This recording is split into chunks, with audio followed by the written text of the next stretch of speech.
Hello students, welcome to Top Scholars. Today, let us study about introduction and reading of a clock.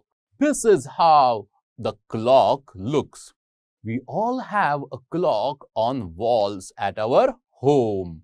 Now, the long hand of the clock is called as the minute hand. It denotes the number of minutes after that particular hour. The short hand is known as the hour hand. It denotes the hour of the time. So, when the minute hand is moving from 12 all the way back to 12, then we saw that the hour hand moved from 3 to 4. So, as the minute hand completes one rotation from 12 back to 12, in one rotation, the hour hand moves from one number to the next number. Hence, we say that 1 hour is complete, right?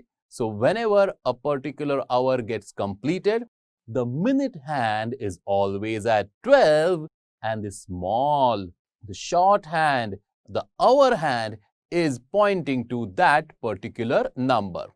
In this case, the time is 4 o'clock because the hour hand, the short hand is at 4 and the minute hand is at 12. Let's see few more examples and learn to identify time.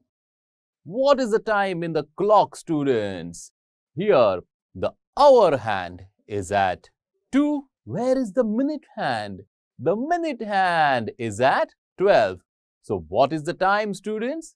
The time is 2 o'clock. Great. Next, what is the time in the clock? Here, the hour hand is at 5 and the minute hand is at 12. So, the time is simple, 5 o'clock. Wow, nice. Let's move ahead. What is the time now?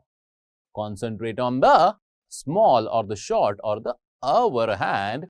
The hour hand is at 10 and the minute hand is at 12. Hence, we say that the time is 10 o'clock. Let's move ahead. Now, what is the time? Where is the minute hand? Where is the hour hand? We see that there is only one hand. But no, students. Both the hands are present, but they are pointing at the same number. The hour hand is also pointing at 12, but at the same time, the minute hand is also pointing at 12. So, the time this time is, the time shown by the clock is, yes, it is 12 o'clock. To learn more about this topic, download Top Scholars app.